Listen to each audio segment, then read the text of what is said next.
오늘부터 시간이 되면 적그리스도에 대해서 여러분 말씀을 드리겠습니다. 오늘은 적그리스도의 서론입니다. 적그리스도에 대한 성취가 첫 번째 성취가 있고 두 번째 성취가 있고 세 번째 성취가 있는데, 세 번째 성취가 종말에 나타날 바로 예수님 재림 전에 나타날 적그리스도입니다. 데살로니가 후서 2장 3절을 보면 여러분, 사람들이 예수님이 재림한다, 휴거한다, 흰옷 입고 기다리고 하지만은 바울이 말하기를 결정적인 재림의 단서는 예수님이 재림하기 전에 적그리스도가 역사적으로 이 땅에 마지막 종말의 때에 정치와 종교와 경제를 하나로 통합해서 이 세계를 통치하는 정말 그리스도를 대적하고 복음을 대적하는 원수 사탄의 앞잡이 붉은 용, 이 적그리스도가 나타나야 이제 주님의 재림이 온다는 거예요. 오늘 우리 이제 목사님을 통해서 20분 제가 허락을 받았으니까 딱 20분만 하고 오늘 첫 번째 앞으로 한 3번 정도 할 것 같습니다. 한번 성경을 찾아보죠. 마태복음 24장. 목사님, 저는 덮어놓고 믿습니다. 덮어놓고 믿으면 안 되고 펴놓고 우리 한번 성경 마태복음 24장 15절.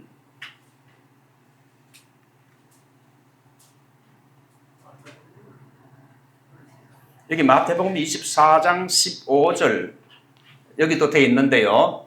다 같이 한번 읽을까요? 시작.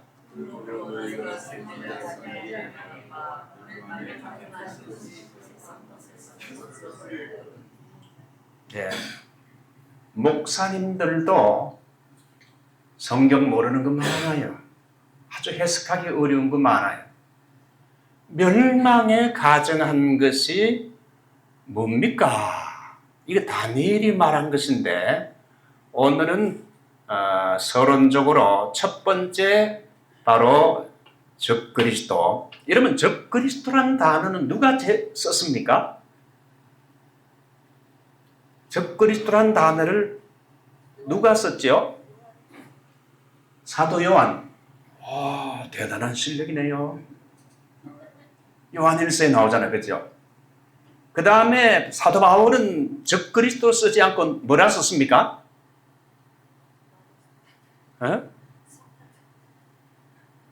사도 요한은 종말에 나타날 그 악한 하나님을 대적할 자가 적그리스도라 그랬고, 바울은 적그리스도라는 단어를 쓰지 않고 무슨 단어를 썼어요? 불법의 사람이라. 데살로니가 후서 2장 3절. 법이 필요 없는 사람. 오늘날 여러분, 한국이 보면 완전히 불법의 이 권력이 완전히 법을 다 자기 마음대로 주무르고 바꾸고 폐지하고 법을 무시하잖아요. 종말에 나타난 그리스도가 바로 여러분, 적그리스도가 바로 불법의 사람이라. 저는 한국의 적그리스도가 현재 지금 이아무개라고 봅니다. 상당히 위기요. 아까 보니 우리 김삼도 목사님이 말씀한 게 지나친 게 아니고 현실이요. 우리가 한국을 위해서 기도 많이 해야 되겠습니다. 자, 이제 보죠. 저도 군에서 이제 여러분 대위로 제대했는데, 군인의 사명이 뭡니까? 나라를 지키고 전쟁이 나면 적과 싸우라고 있는 게 군인이지요. 그래서 전쟁이 나면 때로는 싸우다가 죽기도 하고 부상을 당하는 것이 군인이지요. 한국에 여러분 6.25 전쟁이 났을 때 여러분 빌리그레함이 여러분 트루만에게 전화해가지고, 한국은 기독교 신자가 많은 나라입니다.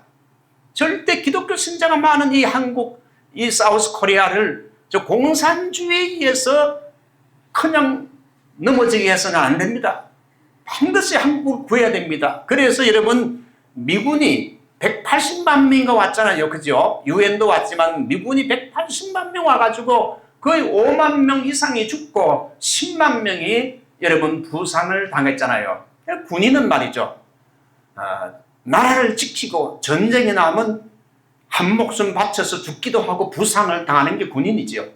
오늘날 말세의 교회는 제자 훈련할 때, 저도 제자 훈련을 전공했지만 이제 예수의 제자에서 나아가서, 이제 더 나아가서 예수 그리스도의 워리어, 용사가, 군사가 되어야 되는데, 바울은 에바브라 디도를 함께 수고하고 군사된 자라고 칭찬했어요. 말세에 언제 여러분 적그리스도가 나타나는가? 여러분 제3차 대전이라 할 수 있는 유브라데강 전쟁이 일어나게 되면 3분의 1의 여러분 인구가 죽게 되는데, 유브라데강 전쟁의 승자로 나중에 나타나는 자가 적그리스도로 등장하게 되면서 이제 적그리스도가 정치와 경제와 종교의 패권을 잡을 것이기 때문에 앞으로 여러분 예수 그리스도의 재림을 기다리는 사람은 그보다 먼저 적그리스도를 만나게 됩니다. 적그리스도가 오지 않으면 그리스도의 재림이 없다. 자, 그러면 말세의 성도는 우리가 열심히 교회 다니고 신앙생활하고 교회 봉사도 해야 되지만 그리스도를 위해 살고 때로는 그리스도를 위해서 우리가 그리스도의 군사로 죽을 수도 있는 강한 군사로 키워야 된다. 약골이 아닌 강한 용사로 훈련시켜야 되지요. 여러분 그 이라크에는 과거에 기독교인들이 100만 명 이상 있었어요. 그런데 IS 때문에 순교당하고 목이 잘리고 망명하고 도망질 치는 케이스가 굉장히 많았잖아요. 그 중동에 있는 사람들은 예수를 부인하고 이슬람을 인정하면 목이 안 잘릴 수도 있는데 그들이 그리스도의 군사로 생명을 내걸고 목이 잘리더라도 그들은 순교했어요. 왜 목을 자르는 줄 압니까? 여러분 중동 사람들은 그 이모탈 앞으로 다시 죽어도 산다는 그런 그 개념이 있었어요. 그런데 목이 잘린 자는 다시 환생을 못한다 생각해서 전부 목을 치는 거예요. 목을 쳐요. 자, 그래서 우리가 이 종말에 사는 우리 그리스도인들은 이제 적그리스도에 대해서 배우기 전에 죽을 수 있는, 이제 그리스도를 위해 살고 그리스도를 위해 죽을 수 있는 순교자적인 신앙과 영성이 필요하다는 겁니다.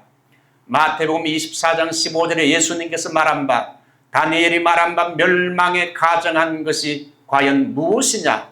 1차적으로 안디오코스 에피파네스, 2차적으로 여러분 로마의 디도 장군, 제3차적으로 나타날 바로 마지막 종말의 그리스도의 재림전에 나타날 바로 적그리스도. 오늘은 1차적, 2차적 적그리스도를 서론적으로 소개합니다. 1차적으로 한번 따라할까요? 안디오코스 에피파네스 4세.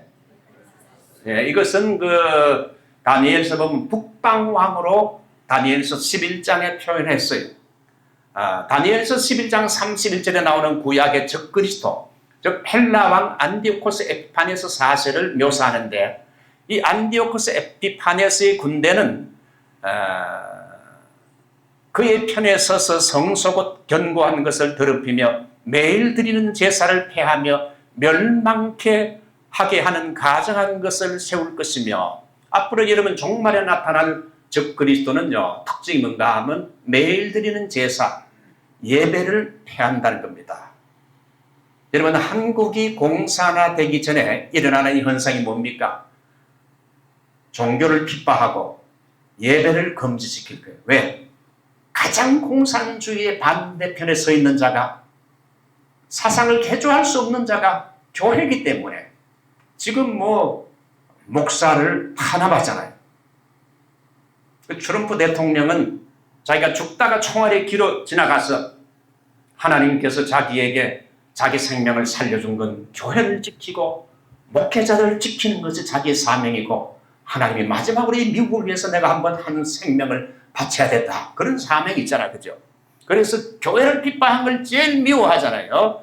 자, 그래서 여러분 그 멸망에 가정한 것이라는 것은 다니엘서에 두 번 나오는데 11장 31절과 12장 11절에 두 번 나옵니다. 그런데 이 두 번 나오는데 이 멸망에 가정한 것은 1차적으로 다니엘서에서는 안디오코스 에피파네스 헬라 왕이지요. 북방 왕입니다. 이렇게 생겼어요. 헬라 왕. 아주 이 사람이 잔인하고 사악한 인간이라 좀 설명할게요. 그래서 1차적으로 멸망하게 가져가는 구약의 적그리스도가 누구냐? 이것은 안디오코스 에피파네스를 통해서 1차적으로 성취가 됐는데, 구약의 북방왕인 헬라의 안디오코스 에피파네스는 예루살렘을 더럽혔던 사건을 가리키는 거로 대부분 주석하는데, 안디오코스 에피파네스 4세는 여러분 이 유대인들이 예배를 드리는 유대 지역으로 와서 매일 드리는 제사를 폐지하고, 성전의 제사를 폐지하고, 여러분 부정하게 여기는 대지를 제사로 드리도록 하고, 그렇게 해서 그리스 신인 우상인 제우스에게 제우스 신상을 만들어서 제우스에게 봉헌하는 식을 거행함으로 성전을 더럽혀서, 만약에 이 제우스 신에게 경배하지 않는 자는 유대인들은 전부 죽였어요. 이 사람은 헬라의 올림푸스와 주피터 신을 성전에다 세워가지고 경배하게 하고, 나중엔 자기를 신격화하여 신들의 신, 즉 데오스 하나님이라는 글자를 여러분 새겨 넣었어요. 하나님의 율법책을 가진 사람이나 할례를 행하는 사람은 전부 사형에 처했어요. 그것이 안디오코스 에피파네스라는 단어는 말이죠, 신의 현현, 신이 나타났다, 이렇게 자칭했는데, 사람들은 에피파네스를 뭐로 해석했냐면 미친놈이다, 그렇게 해석했어요.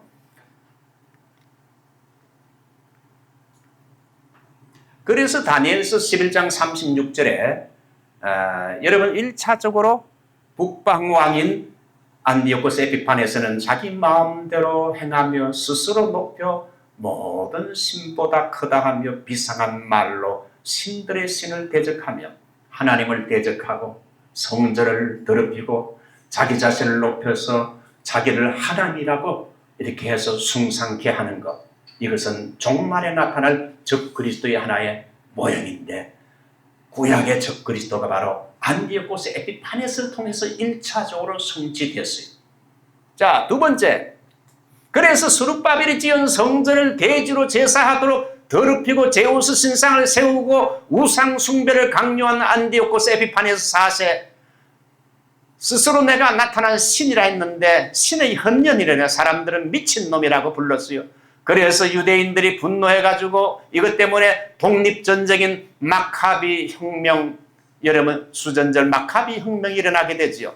그래서 여러분 안디오코스 에피파네스 하나님을 모독하고 여러분 신앙을 파기한 그는 기원전 164년에 질병으로 사망하는데, 페르시아의 엘리마이스에서 전쟁에서 실패한 원정을 마치고 돌아오던 중에 전쟁 실패로 인한 우울증에 시달리다가 결국 병들어서 비참하게 죽었어요. 여러분, 교회를 핍박한 사람, 하나님을 대적한 사람은 마지막 결말이 비참하게 됩니다. 자, 이것이 그래서 멸망에 가정한 것이, 다니엘에서 나오는 멸망에 가정한 것이 1차적인 성취는 바로 헬라왕, 북방왕 에피파네스를 통해서 성취가 됐고, 두 번째, 예수님이 여러분 선지자 다니엘이 말한 바 멸망에 가정한 것이 거룩한 것을 쓴 것을 보거든 깨달을진저 그때 유대에 있는 자는 산으로 도망할지라. 예수님이 이 말씀을 했을 때는 이미 구약시대가 지나갔잖아요. 안디오코스 에피파네스 4세에 의해서 이미 예루살렘 성전이 더럽혀진 이유라. 그러므로 이 말씀은 앞으로 일어날 일인데, 두 번째 적그리스도와 같은 사건이 일어나야 됐는데, 이 두 번째 성취가 언제 일어났는가? AD 70년 예루살렘이 여러분 로마에 의해서 함락을 당할 때 로마 황제 디도와 그의 장군들이 황제의 형상을 그린 깃발을 들고 이 거룩한 성 예루살렘의 성전에 들어왔어요.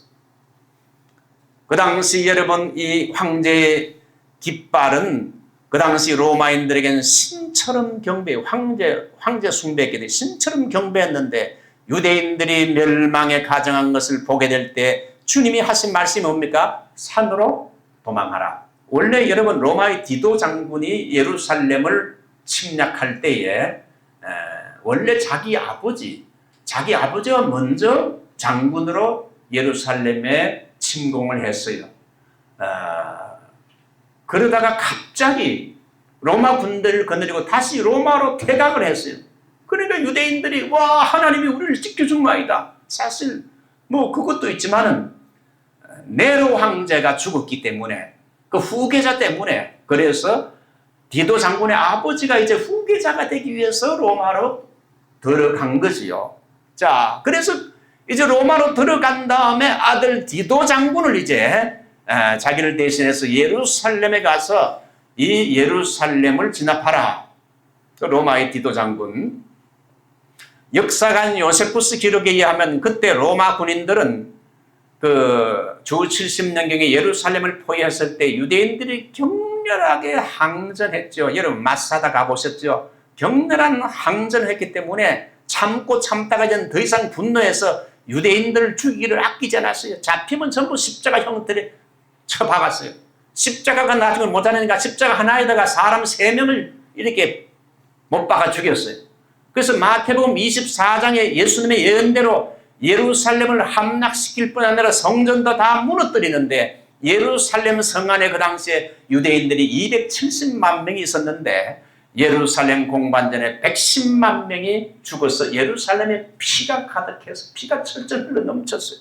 그리고 여러분 노예로 끌려간 사람이 9만 7천 명. 그 이후에 여러분 나중에 이제 남은 유대인들은 다 어떻게 됐습니까? 이제 예루살렘이라는 이름이 다 없어지고 유대인들이 전부 다 전 세계로 뿔뿔이 흩어지게, 유대인 디아스포라로 전 세계 러시아로 다 흩어지게 돼요. 그래서 나라가 완전히 망하게 됐지요.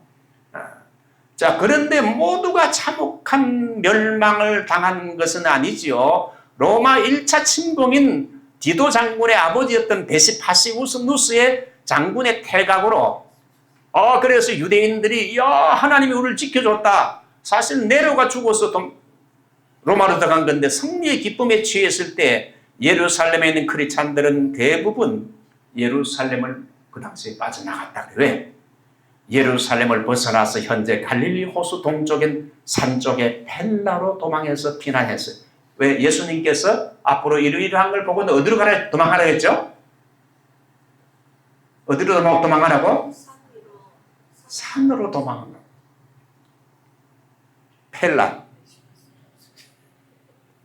펠라로 도망친 사람은 로마 침공대 다 살았어요. 크리스찬들만 살았어요. 여러분 성경 말씀대로 살면 수지 맞는 거예요. 펠라로 도망쳤어요. 갈릴리 호수 북쪽에.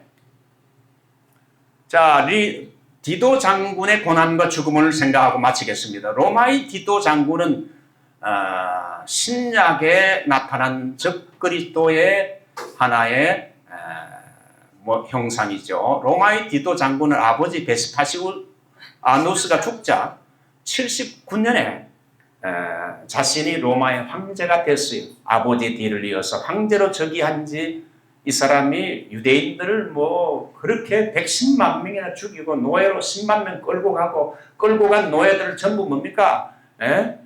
콜로세움. 여러분 콜로세움 로마 가보셨죠? 그거 짓는데 4만 명을 동원했어요.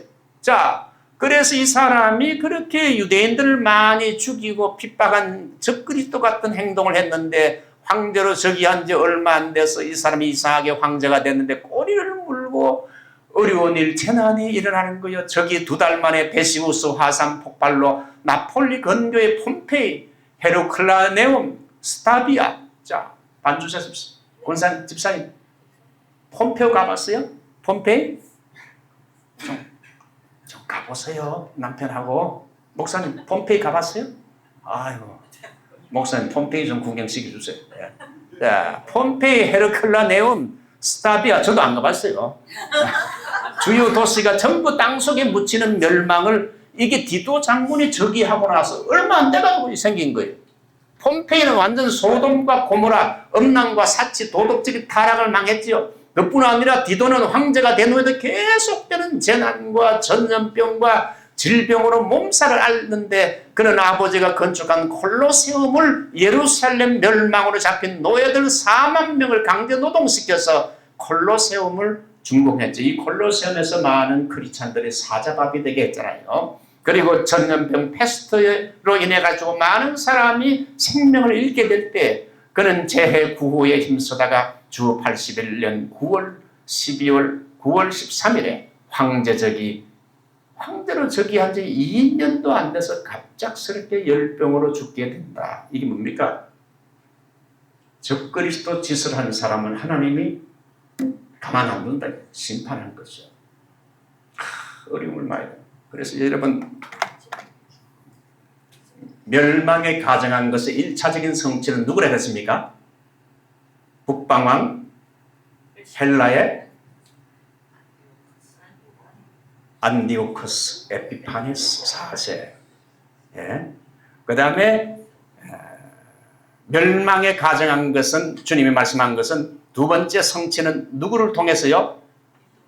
예루살렘을 멸망시킨 많은 유대인들을 죽이고 몰살시키고 피를 흘린 디도 장군에 의해서 성취됐는데, 이제 마지막 멸망에 가정한, 진짜 멸망에 가정한 이런, 여러분, 다니엘서 나오는 네 짐승을 한마디로 다 통틀어 가지고 이런 괴물 같은, 요한계시록 13장에 이 붉은 용 괴물 같은 짐승으로 표현된 마지막 3차적인 성취, 바로 적그리스도가 The Man, 그 사람이 이제 나타나게 되는데, 그것은 이제 앞으로 적그리스도에 대한 강의를 제가 2번 더 할게요.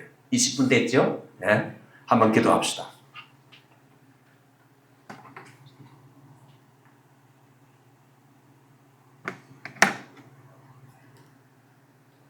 하나님 감사합니다.